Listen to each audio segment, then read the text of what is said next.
In the world of professional wrestling, talent is supposed to be king. Charisma gets you noticed, mic skills give you promo time, and in-ring ability cements your legacy. But every so often, a lot more often than you'd think, a wrestler barrels through the system without that last crucial ingredient, wrestling ability. These are the wrestlers who made fans everywhere ask, wait, they're in the main event? The ones who looked like they were trying to perform ballet on a balance beam made of banana peels. They couldn't sell a move, couldn't throw a believable punch, and made every match look like a botch fest hosted by a sleepwalking circus troupe. Yet somehow, someway, they got the push. Not just a mid-card flirtation with a title belt either. These were mega pushes. Royal Rumbles, WrestleMania appearances, title reigns, and more pyro than a Kiss concert. And it left many scratching their heads, wondering if Vince McMahon was trolling us all along. Maybe it was their size. Maybe it was their look. Maybe it was sheer force of will or the blackmail photos they may or may not have had of Vince eating a salad. Whatever the reason, these 5 superstars were launched into the stratosphere despite being allergic to wrist locks. So let's pull out the broomsticks and see which 5 WWE talents couldn't wrestle their way out of a wet paper bag, but still got pushed harder than the shopping cart of a coupon hoarder on Black Friday. Let's start with the man who made walking look like a high-risk maneuver, the Great Khali. Standing 7 feet 1 inch tall and built like a skyscraper made of stone tablets, Dilip Singh Rana didn't need to know holds or reversals. He was the spectacle. WWE signed him in 2006, likely because Vince McMahon saw him and thought, finally, someone who makes me look normal-sized.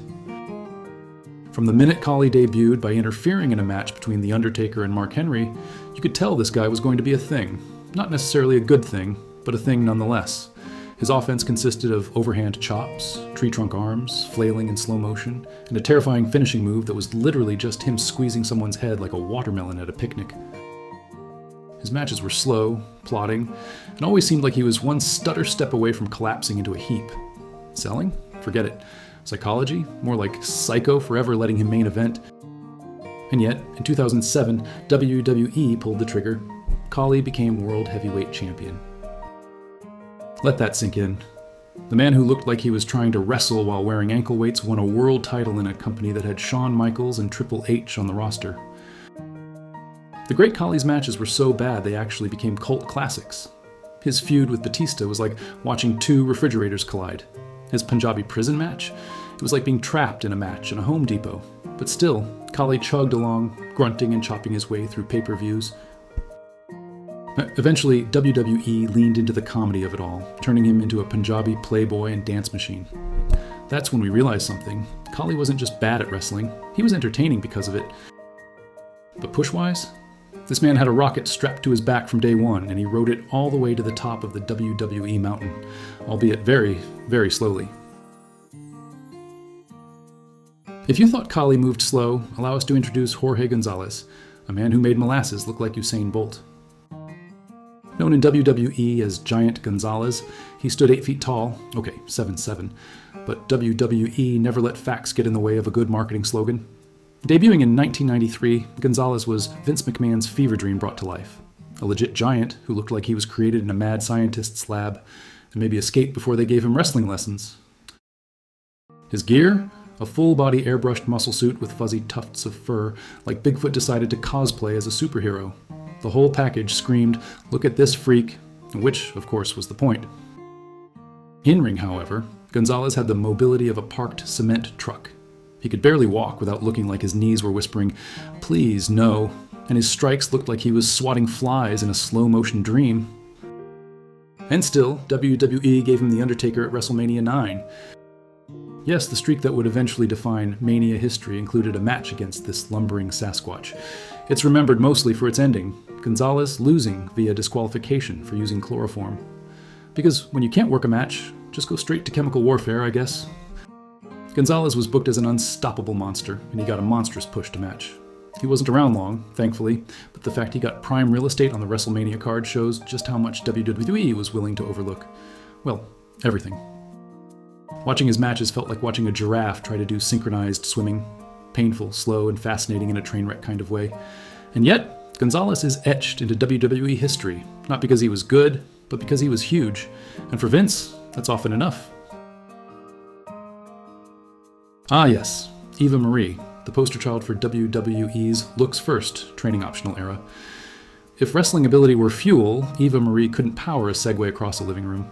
But still, she got the kind of push that indie darlings dream about during their 5th match in a high school gym. Brought into WWE via the Total Divas reality show pipeline, Eva Marie was instantly a star. Not because of what she could do in the ring, Lord knows that was nothing, but because she looked like $1,000,000 dipped in glitter and hairspray. She was marketed with the tagline, "All Red Everything," which really should have been all hype, no wrestling. From her debut, it was obvious she was green as goose poop. Botched roll-ups, mistimed slaps, and general confusion over where to stand made her matches look like she was trying to play charades in a hurricane. But that didn't stop them, nope. They doubled down on her like a gambler with no rent money. She got her own feuds, her own entrances, and even vignettes where a booming announcer voice declared, "She is not here tonight due to exhaustion from being so fabulous." Eventually, WWE did the only sensible thing. They turned her lack of talent into a gimmick. Suddenly, Eva was too important to wrestle. Her matches would be mysteriously canceled or she'd fake injuries. It was hilarious and probably the best use of her ever, but the push, still very real. She got more TV time than half the women's division, and she rarely had to break a sweat or a nail.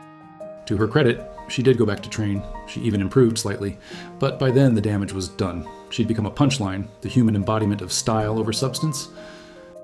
And yet, she was on TV, pushed, marketed, featured. Proof that in WWE, looking the part often counts more than being the part.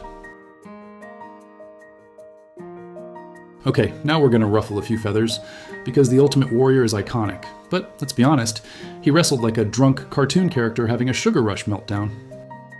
From the moment he sprinted to the ring like he was being chased by IRS agents, Warrior was chaos personified. He'd shake the ropes like a lunatic, snort like a bull, and deliver promos that sounded like Mad Libs written during a thunderstorm. Fans loved it. Kids adored him. And Vince? Oh, Vince was all in. The problem? Once the bell rang, Warrior had about 3 moves. Clothesline, shoulder blocks, splash. That's it. Everything else looked like he was trying to fight invisible ghosts. Selling? Nope. Psychology? Forget it. Tag team logic? Ask poor Bobby Heenan, who once said working with Warrior was like wrestling a live wire with no fuse. And yet, the man beat Hulk Hogan clean at WrestleMania 6 to become WWE champion. That's not just a push, that's immortality. His matches were kept short, which helped. But when forced to go long, like his infamous match against Rick Rude or that deeply uncomfortable Halloween Havoc match with Hogan in WCW, the wheels came off fast. He'd forget spots, miss time cues, and generally look like he was being controlled by a 5-year-old playing with action figures. Still, Warrior was a force. He looked amazing, had energy for days, and had a fan base that screamed for him like he was the second coming of Zeus. If Zeus wore tassels and shouted about spaceships, he was pushed to the absolute moon and beyond, despite being one of the least technically gifted main eventers in WWE history. Sid. Psycho Sid. Sid Justice. The master and ruler of the world. No matter the name, the reality remained the same. The guy looked like a world champ, talked like a confused cyborg, and wrestled like he'd skipped training in favor of leg day forever. Sid had the look. Tall, ripped, snarling like a villain from a B-movie. Vince McMahon saw him and immediately envisioned dollar signs. And to be fair, he had presence. When Sid glared at the camera, you believed he could rip someone in half, and probably had... But in-ring? Let's just say Sid's idea of wrestling was punch, powerbomb, leave. He was notoriously inconsistent. Some nights, he looked passable. Other nights, he looked like he'd forgotten which end of the ring to stand in. His timing was off, his moves were stiff, and he once managed to botch a live interview by repeating the same line, then asking to redo it while still on the air. Yet Sid got huge pushes. WWE title runs, WrestleMania main events, feuds with top stars. He beat Shawn Michaels for the title. He headlined in an era that included Bret Hart and The Undertaker. Oh, and did we mention Sid preferred softball season to wrestling? Yep. He famously no-showed wrestling dates if they interfered with his beloved softball league. The man literally chose beer league home runs over WrestleMania money. But did WWE stop pushing him? Not a chance. Vince kept bringing him back, again and again, hoping the 3rd or 4th time would be the charm. Spoiler, it wasn't. But Sid still left behind a legacy as one of the most pushed big men in wrestling history, despite wrestling like he was constantly surprised there was an audience watching. So what did we learn today, kids? In WWE, talent is great, but if you've got size, looks, or just the right kind of chaos energy, you too can get launched into the main event, even if you wrestle like your boots are filled with pudding. From Khali's lumbering lurch to Eva Marie's fashion-forward floundering, from Warrior's sprint and splash to Sid's softball-first career planning, these 5 superstars proved that sometimes the push has nothing to do with the product. And hey, maybe that's part of the magic. Wrestling has always been part sport, part spectacle, and part fever dream. Sometimes the bizarre casting choices make it even more entertaining. But next time you see an indie workhorse doing 5-star classics in front of 400 people, just remember, somewhere a Broom is crying, wondering why it never got its shot at the WWE title when these 5 did. Because if you can't wrestle, but can pose, scream, or just be really, really tall, Vince McMahon might still have a rocket with your name on it. Thanks for watching.